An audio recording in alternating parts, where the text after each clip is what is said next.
వ్రతశాల ఇది నా యేసు నివసించశాల. ఒకానొక పెద్దాయన నాకు ఫోన్ చేసి, నా కుమారుడు ఉద్యోగం చేస్తూ చనిపోయాడు, ఆయనకు పిల్లలు లేరు, భార్య మాత్రమే ఉంది, రావాల్సినటువంటి అమౌంట్ అంతా కూడా ఆమెకే వస్తుందంట భార్య కాబట్టి, నేనైతే చాలా అప్పులు చేశాను నా కుమారుని ఆరోగ్యం కోసం, బాగు చేసుకోవడానికి, బ్రతికించుకోవటానికి చాలా అప్పులు చేశాను. కానీ ఇప్పుడు సడన్గా నా కుమారుడు చనిపోయాడు, గవర్నమెంట్ జాబ్ చేస్తూ ఉన్నాడు. అయితే రావాల్సిన అమౌంట్ కానీ పెన్షన్ కానీ అన్నీ కూడా భార్యకే వర్తిస్తాయంట. ఆ భార్య మాత్రం ఏమీ పని చేయలేదు. నా కుమారుడికి సమస్తం నేనే చేశాను, అప్పుల పాలైపోయాను. ఇప్పుడు దేవుడు నాకు కొంచెం ఏమన్నా న్యాయం చేసేటట్టు మీరు ప్రార్థన చేయండి అని నాకు ఫోన్ చేశాను. అప్పుడు నేను ప్రార్థన చేస్తే దేవుడు నాకు సెలవిచ్చిన మాట ఏంటంటే, నిశ్చయముగా నేను న్యాయం తీరుస్తానని దేవుడు సెలవిచ్చాడు. నేను ఆ మాటే ఆయనకు చెప్పాను. నిశ్చయముగా దేవుడు న్యాయం తీరుస్తానన్నాడయ్యా, నువ్వేం భయపడొద్దు, ధైర్యంగా ఉండాలి.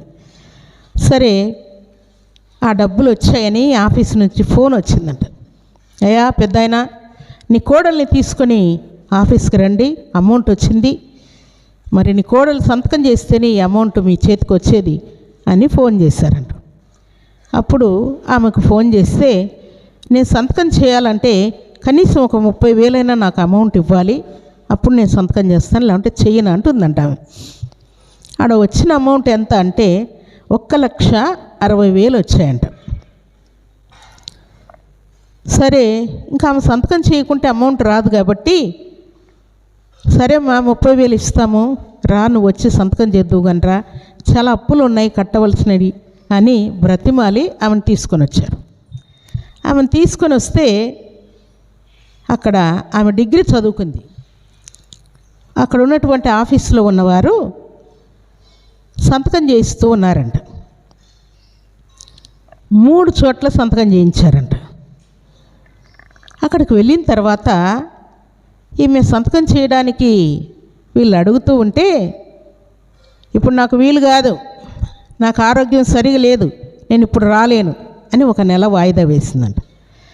మరలా ఇంకొక నెల అడిగితే, ఇప్పుడు చాలా పనులు ఉన్నాయి నాకు, ఇప్పుడు రావడానికి కాదు అని మరొక నెల వాయిదా వేసిందంట. ఇంకోసారి వచ్చే నెలలో వస్తాను, నాకు అమౌంట్ ఇస్తానంటే వస్తాను, లేకుంటే రానని 1 నెల వాయిదా. ఈలాగున టైం తీసుకొని 6 నెలలు పొడిగించిందంట. అమౌంట్ వచ్చిన తర్వాత 6 నెలలు పొడిగించిందంట. అక్కడికి వెళ్ళిన తర్వాత ఇంకా 3 చోట్ల సంతకం చేయాలమ్మా అని చెప్పారంట. ఫస్ట్ ఏం చెప్పారు చెప్పండి, ఎంత వచ్చిందని చెప్పారు అమౌంట్? 1,60,000 వచ్చిందని చెప్పారు. 3 చోట్ల సంతకం చేసిన తర్వాత ఆమెకి ఎంత ఇవ్వాలి అమౌంట్ చెప్పండి? 30,000. ఇప్పుడు ఎంత మిగులుద్ది వీళ్ళకి? 1,30,000 కదా. అయితే అక్కడికి వెళ్ళిన తర్వాత సంతకం చేసి అంత అయిపోయింది, ఆమెకు 30,000 ఇచ్చి పంపించిన తర్వాత, మేము 3 సార్లు సంతకం ఎందుకు చేయించుకున్నాం అనుకుంటున్నాం పెద్దాయన, నెలకు ఒక అమౌంట్ వచ్చింది, 3 నెలలకు ఒక అమౌంట్ వచ్చింది, 6 నెలలకు ఇంకో అమౌంట్ వచ్చింది.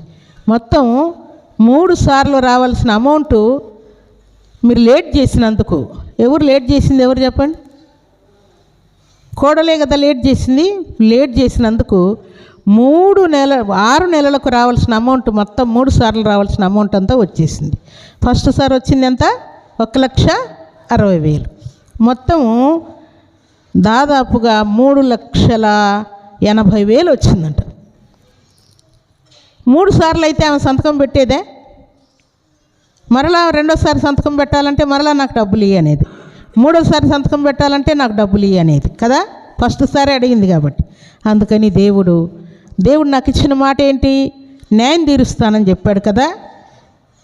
దేవుడు అన్నీ ఒకేసారి వచ్చిన తర్వాత ఆమెతో సంతకం చేయించి వచ్చినటువంటి అమౌంట్లో 30,000 తప్ప మిగతా అమౌంట్ అంతా కూడా పెద్దాయనకే వర్తించేటట్టుగా దేవుడు న్యాయం తీర్చాడు. మన దేవుడు శాసనములను త్రిప్పివేయగలిగినటువంటి సమర్థుడు. దేవుడు చేసినటువంటి కార్యానికి ఆయన సంతోషంగా సన్నిధిలో సాక్ష్యం పలికి అర్పణిచ్చి దేవుణ్ణి మహింపరిచాడు. ఎందుకంటే దేవుడు ఏం చేశాడు? న్యాయం తీరుస్తాడంటే న్యాయం తీర్చాడు. కష్టపడింది ఈయన కాబట్టి, ఆమె ఏం కష్టపడలేదు కాబట్టి, ఆయనకేమి సేవలు చేయలేదు కాబట్టి దేవుడు మధ్యలోనే ఆమెను కట్ చేసి పడేసి 3 సార్లు రావాల్సిన అమౌంట్ అంతా కూడా ఒకేసారి వచ్చేటట్టుగా దేవుడు కార్యం జరిగించాడు. దేవునికి స్తోత్రములు కలుగునుగాక, దేవునికి మహిమ కలుగునుగాక. సర్వశక్తిమంతుడైనటువంటి దేవాతి దేవుడు, ఆయన మీద ఆధారపడినటువంటి వారందరికీ కూడా న్యాయం తీర్చగలిగినటువంటి దేవుడు.